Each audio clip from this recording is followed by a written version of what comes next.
ईमान अब आपने ऐड कर लेना जो भी है। Okay sir.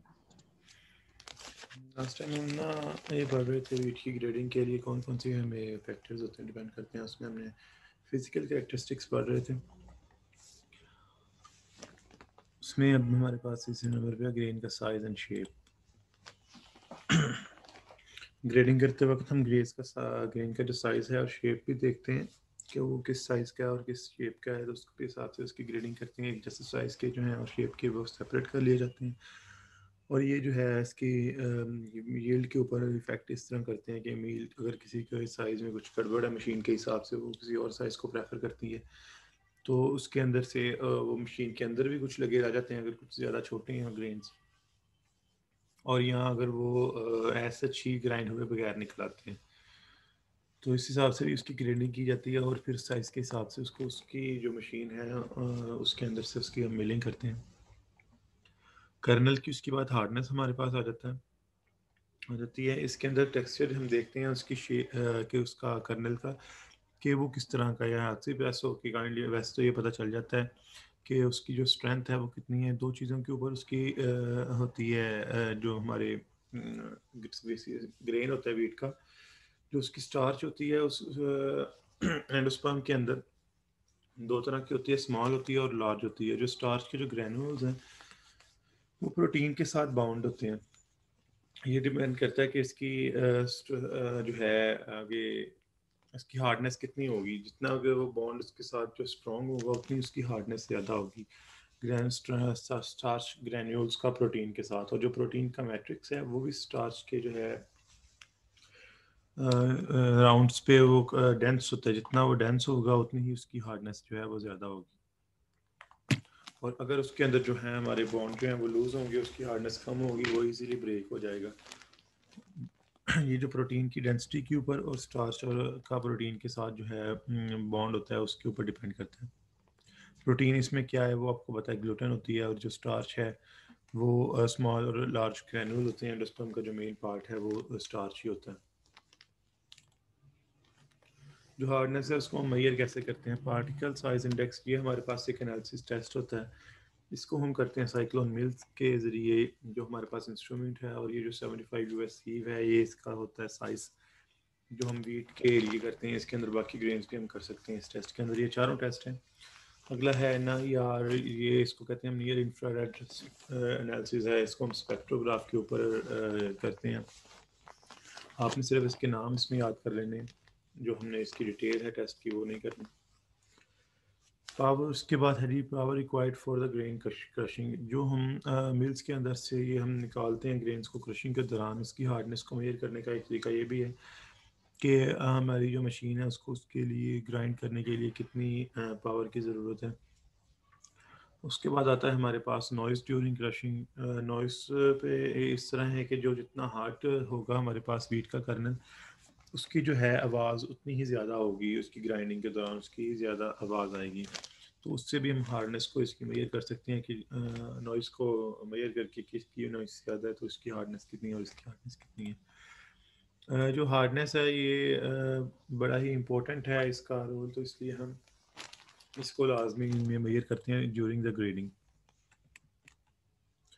उसके बाद हमारे पास ग्रेन कलर आ जाता है। ग्रेन कलर रेड से लेकर वाइट तक क्या वेरी करता है। लाजमी नहीं है कि यह सिर्फ रेड हो या सिर्फ वाइट हो। रेड को हम अच्छा कंसीडर करते हैं, इसमें ब्रांड ज़्यादा होता है। न्यूट्रिशनल प्रोफाइल के हवाले से इसको अच्छा समझा जाता है। जितना रेड होगा दो उतना ही उसको न्यूट्रिशनल प्रोफाइल के हवाले से हम देखेंगे कि ज़्यादा है, इसमें प्रोटीन ज़्यादा है। जितना वो वाइट होता जाएगा उसके अंदर उतना स्टार्च जो है वो थोड़ा ज़्यादा रहेगा। और उसको हम अगर तो ब्रेड मेकिंग के अंदर है तो उसको ज़्यादा प्रेफर करेंगे। लेकिन जो बिल्कुल वाइट है उसको भी हम प्रेफर नहीं करते। इसके बाद आ जाता है विट्रियसनेस। ये वो अपीयरेंस होती है ग्लास लाइक इसको कहते हैं कि शाइनी और ग्लास लाइक कितना ट्रांसपेरेंट सा है। इस हिसाब से भी हम इसकी जो है ग्रेडिंग करते हैं। ये ऊपर इसके कलर के ऊपर भी डिपेंड करता है, क्योंकि उसमें प्रोटीन ज़्यादा है तो उतना वो डेंस होगा। इसमें अब दो तरह के हैं हमारे पास, विट्रियस और नॉन विट्रियस। यहाँ तो विट्रियस होगा मतलब कि ग्लास लाइक शाइनी सा होगा, या वो डेंस सा होगा जिसके अंदर से हमें अपेक इनकी नज़र नहीं आएगा। Vitreous kernel is horn like with no air spaces, इसके अंदर एयर स्पेसिस नहीं होती और इसको वो ज़्यादा प्रेफरेबल होता है इंडस्ट्री के अंदर। In case of non vitreous it is opaque and mealy. Opaque and mealy का मतलब ये है कि ये थोड़ा सा रेड से कलर का होता है। रेड ला लें या डेंस लगा लें। डेंस होता है, इसके अंदर हम ट्रांसपेरेंट सा नहीं होता, कलर इसका शाइनी नहीं होता। और मीली का मतलब है कि वैसे फुल फिल सा भरा हुआ सा लगता है। उसके बाद हमारे पास डैमेज्ड ग्रेन्स। इसके अंदर हमारे पास आते हैं ब्रोकन कर्नल्स, जो टूटे हुए होते हैं, छिले हुए होते हैं या डैमेज होते हैं इंसेक्ट से, और उसके ऊपर हमारे जो है कर्नल्स कुछ डिजीज की वजह से भी इफेक्ट हो जाते हैं। मतलब कि उनके ऊपर कुछ निशान आ गए हैं या वैसे भुनने शुरू हो गए हैं, टूट चुके हैं। तो इसके हिसाब से इसकी ग्रेडिंग होती है कि जो अब हमारे पास अच्छी क्वालिटी है उनको सेपरेट कर लेते हैं, और जो इनको यहाँ निकाल देते हैं या इनको अलहदा से फिर ट्रीटेड और प्रोसेस किया जाता है। मिलिंग की जो क्वालिटी के ऊपर ये डिपेंड करते हैं। अगर एक के अंदर ज़्यादा होंगे हमारे पास तो डेफिनेटली वो हमारी जो है यील्ड उसके अंदर कम आएगी, क्या ग्रेन ज़्यादा है यील्ड कम आएगी। उसके बाद ये न्यूट्रिशन के ऊपर बहुत इफेक्ट करते हैं, सस्पेक्टेबल टू डिजीज़। और इसके ऊपर हमारा शक होता है कि मे बी डिजीज़ की वजह से अगर ये डैमेज है तो स्टोरेज के दौरान ये नहीं टाइम निकालेंगे और इसकी जो प्रोडक्ट क्वालिटी है वो भी ठीक नहीं होगी हमारी। इसके बाद हमारे पास आता है जी फॉरेन मैटर, जिसकी बेस के पे हम इसकी ग्रेडिंग करते हैं वीट की। इसके अंदर क्या क्या आ जाता है हमारा, ड्यूरिंग प्रोसेसिंग भी आता है, ड्यूरिंग हार्वेस्टिंग भी आता है, और ड्यूरिंग इसकी स्टोरेज भी इसके अंदर चीज़ें ऐड हो सकती हैं जिनको हम फॉरेन मैटर कहते हैं। उसके अंदर डस्ट भी है, डर्ट भी है, स्मॉल स्टोन्स हैं, वीट सीड्स हैं। तो जिसमें जितने ज़्यादा होंगे उसकी अलग ग्रेडिंग हो जाएगी, जिसमें कम होंगे वो गुड क्वालिटी की होगी, उसकी ग्रेडिंग ज़्यादा हो जाएगी। जो इम्प्योरिटीज़ हमारी वीट के अंदर शामिल होती हैं जिनको हम रिमूव कर सकते हैं क्लीनिंग से, कोई भी क्लीनिंग ऑपरेशन होगा उसको हम रिफ्रैक्शन कहते हैं। जो ये इम्प्योरिटीज़ जैसे कि हम डस्ट है उसको हम क्लीनिंग से हम निकाल सकते हैं, स्मॉल स्टोन्स को, तो ये हमारी रिफ्रैक्शन है। इसके ये हमने पहले पढ़े हैं जी, इसके फिजिकल क्राइटेरियाज कौन कौन से होते हैं हमारे, जो हम वैसे देख के या सिंपली मैयर करके उसके ऊपर अपीयरेंस से, शेप से हम उसकी ग्रेडिंग करते हैं, उसको हम फिजिकल क्राइटेरियाज में हमने भी पढ़ा है। इसके बाद हमारे पास आते हैं केमिकल क्राइटेरियाज। मोस्ट इंपॉर्टेंट होते हैं केमिकल क्राइटेरियाज इसकी स्टोरेज के दौरान, क्योंकि हमने देखना होता है कि इसमें जो स्पॉयज है वो इनकी वजह से हो सकती है। उसके बाद हमारे पास हैं कि जब हार्वेस्टिंग करते हैं तो उसकी जो हमारे पास होती है जो मॉइस्चर कंटेंट है वो लेस दैन 10% होना चाहिए, और सेफ स्टोरेज के लिए ये मैक्सिमम 12% होना चाहिए। अगर जो है 12% से ऊपर जाता है तो इसके ऊपर हमारे अंदर स्पॉइलेज के चांसेस बढ़ना स्टार्ट हो जाते हैं।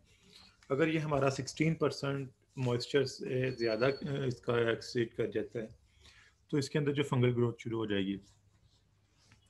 अब मॉइस्चर कंटेंट जो है अगर वो ज़्यादा है तो ये इम्पोर्टेंट है इसके लिए, अगर हमने सेल करनी है या ख़रीदनी है। अगर हम देखेंगे मॉइस्चर कंटेंट इसका डिटर्मिन करेंगे सैंपल लेके, तो अगर तो हम उसका मॉइस्चर कंटेंट 16% होगा या उससे ज़्यादा होगा तो ना तो हम उसको सेल कर सकते हैं क्योंकि कोई लेगा नहीं, और ना ही हम उसको खुद परचेज़ करेंगे, क्योंकि हमने जब स्टोर करना है तो उसके अंदर एक तो ऑलरेडी फंगल ग्रोथ हो चुकी होगी या हो जाएगी, और 12% तक हमारा ये होता है, तो उससे ऊपर हम इसको परचेज़ नहीं करेंगे। जिनको नहीं पता वो तो ख़रीदेंगे, लेकिन इंडस्ट्रियल पॉइंट ऑफ व्यू से वो पहले इसके सैंपल एनालिसिस होती है, तो फिर अब वो मे भी खुद करें सैंपल के एनालिसिस या ये किसी और से करवाएं, थर्ड पार्टी से उसका सैंपल लेके। तो अब ये बड़े ज़रूरी हो गए हैं इंडस्ट्रीज़ के अंदर भी। मॉइस्चर कंटेंट को हम ओवन ड्राइंग के ज़रिए कर सकते हैं 105 डिग्री सेंटीग्रेड के ऊपर। इसकी ओवन ड्राइंग करेंगे, उसके बाद हम इसका वेट करके इसके अंदर से मॉइस्चर कंटेंट को डिटरमिन करेंगे कि कितना था पहले और अब कितना है। उसके बाद हमारे पास आ जाता है प्रोटीन कंटेंट। प्रोटीन कंटेंट भी बहुत इंपॉर्टेंट है इसकी जो है ग्रेडिंग के लिए, क्योंकि हमने इसके हिसाब से हमें इसकी जो है प्राइस भी है वो भी इसके कम और ज़्यादा मिलती है इंडस्ट्रीज़ में। प्रोटीन कंटेंट है वो linear relationship with the low of volume. अगर हम किसी ब्रेड की इंडस्ट्री के हिसाब से देखें तो प्रोटीन कंटेंट जितना ज़्यादा होगा उतना ही उसका जो लोफ का वॉल्यूम है, लोफ को है जो ब्रेड मेकिंग के दौरान हमारी डो के बाद उसकी जो एक्सपैंड करता है उसको हम लोफ कहते हैं। ये फाइन सा स्ट्रक्चर बन जाता है। तो जितना उसके अंदर प्रोटीन कंटेंट हमारे पास ज़्यादा होगा तो उतनी ही उसकी लोफ जो क्वालिटी है और लोफ का वॉल्यूम है वो अच्छा होगा। Depend upon the agro ecological conditions and input applied. जो प्रोटीन कंटेंट है इसके अंदर वो एग्रो इकोलॉजिकल कंडीशंस मतलब कि जो माहौल है वो इसके ऊपर बड़ा डिपेंड करता है, किस तरह की वो एरियाज़ के अंदर ग्रो हुआ है, किस तरह की ज़मीन के अंदर ग्रो हुआ है। उसके बाद जो हमने उसके ऊपर प्रोसेसिंग की है वो हमने किस तरह की किया, या कि हमने उसके ऊपर ऐसी प्रोसेसिंग की है जो उसकी प्रोटीन को डैमेज कर देती है। तो वो उसमें फिर प्रोटीन जो कंटेंट है हमारा कम होगा, और इसी तरह की प्रोसेसिंग अगर हम ऐसी है कुछ ऐसी जिसकी वजह से उसका प्रोटीन कंटेंट डैमेज नहीं होगा तो उसमें ज़्यादा होगा। अमंग जो है कमर्शियल वैराइटीज़ हमारे पास हैं उसके अंदर 8 to 12% होना चाहिए, होता है इसके अंदर प्रोटीन कंटेंट जो है। Baking quality affected by protein quality और क्वांटिटी दोनों के साथ अफेक्ट होती है। हमारी जो बेकिंग क्वालिटी है वो हम देख लेते हैं कि कैसे। एक मिनट जी। जो ग्लूटेन की स्ट्रेंथ है, अब एक्चुअली तो जो प्रोटीन है वो ग्लूटेन की फॉर्म में ही है हमारे पास एंडोस्पर्म के अंदर।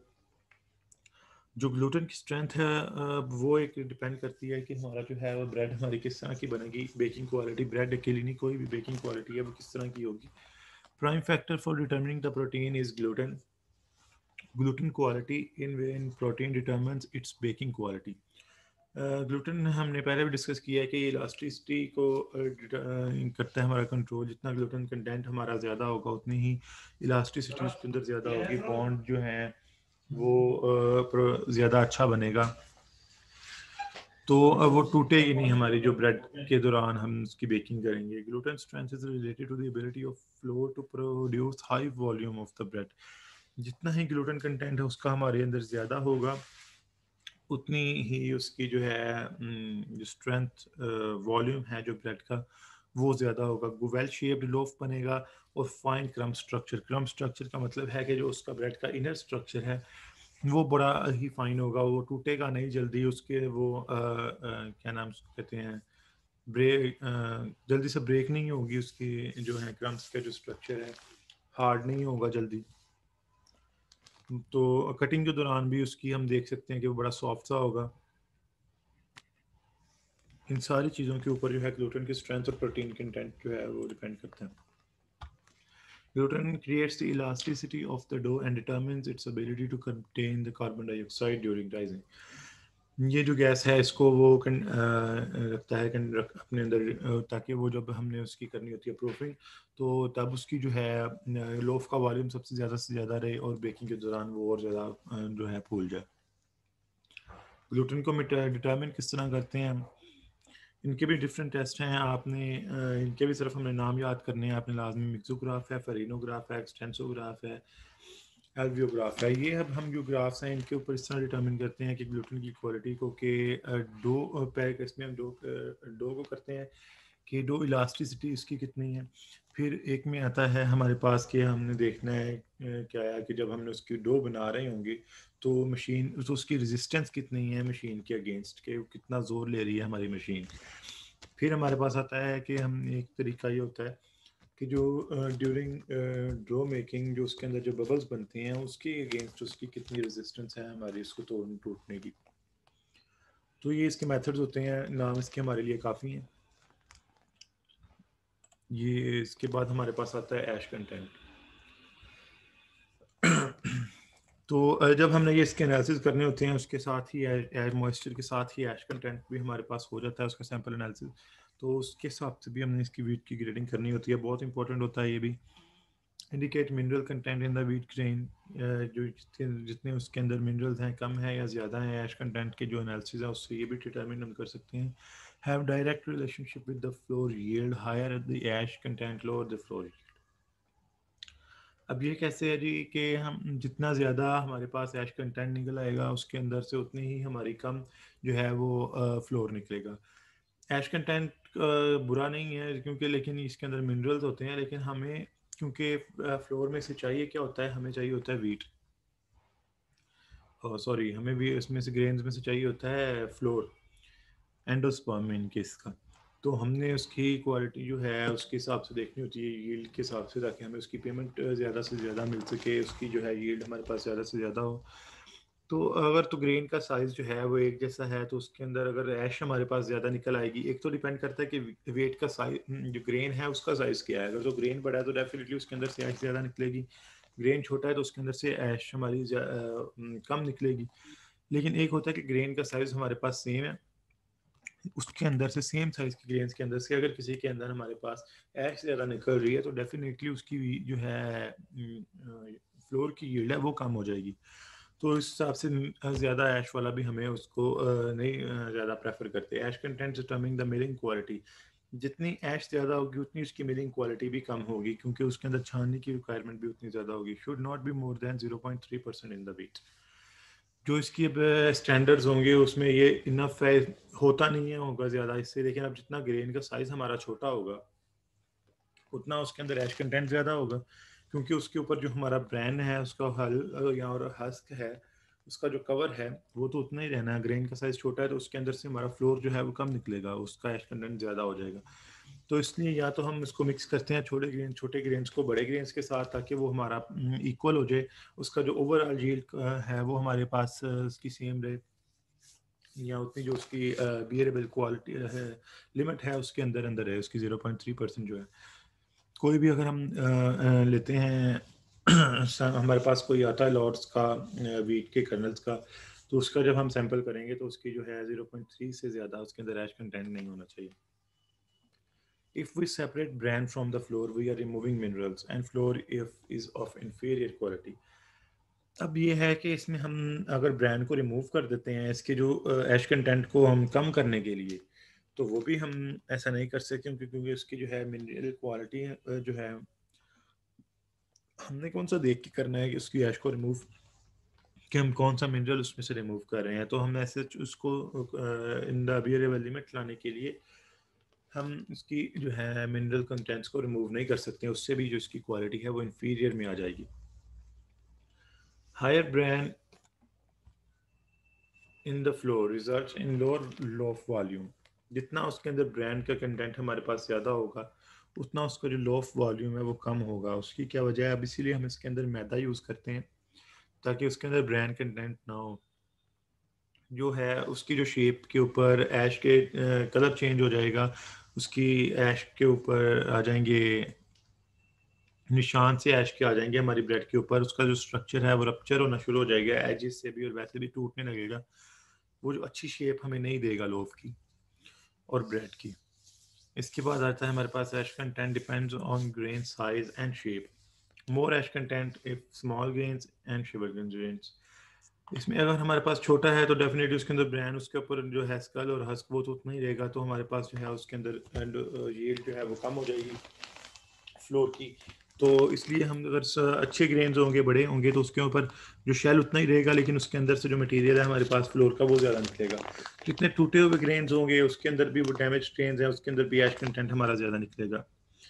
Higher ash content affects bread's whiteness. जितना ऐश ज़्यादा होगा उसका उतना कलर जो है वाइट है वो ज़्यादा होगा, वाइट नहीं होगा, क्योंकि उसकी फिर क्वालिटी को भी अफेक्ट करेगा। If higher ash content nutritionally superior products। अगर जो है इसमें कह रहे हैं, हमने ये तो देख लिया कि ऐश कंटेंट हमारे पास ज़्यादा नहीं होना चाहिए, लेकिन अगर हमारे पास ऐश कंटेंट ज़्यादा है तो न्यूट्रिशनली हम देखें तो हमारी जो प्रोडक्ट्स होंगी वो सुपीरियर क्वालिटी की होंगी। अगर जिसको न्यूट्रिशन के हवाले से चाहिए, जिसको सिर्फ ब्रेड चाहिए और वो चाहिए वीट चाहिए, फ्लोर चाहिए, उसके लिए वो इन्फीरियर क्वालिटी में आएगा। इसके बाद हमारे पास आता है crude fibre. Any plant material which cannot be digested by enzymes present in the human body is called dietary fiber. Crude fibre की जो हमारे पास रेंज है वो 2 to 3% है। High bran contents higher will be the crude fibre. जितना bran content हमारा ज़्यादा होगा उतना हमारा जो क्रूड फाइबर है वो ज़्यादा होगा। क्रूड फाइबर बहुत इंपॉर्टेंट होता है हमारी बॉडी के लिए, तो इसलिए भी हम इसको ब्रांड को जो है वो रिमूव करना नहीं चाहिए। Similarly sugar grains have high crude fibre content, क्योंकि उसके अंदर जो है वो जो हमारे पास यील्ड उसकी है फ्लोर की वो कम हो जाएगी, तो क्रूड फाइबर उसके अंदर हमारा ज़्यादा हो जाएगा। काफ़ी है इतना मेरा ख्याल।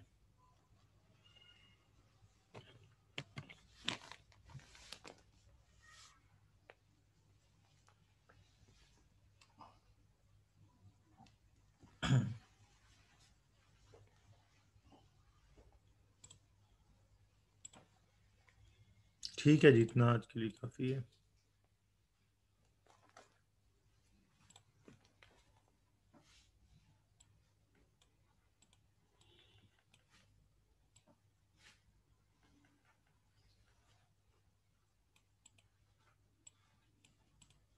कोई इशू तो नहीं है किसी को जिसने नोट्स पढ़े?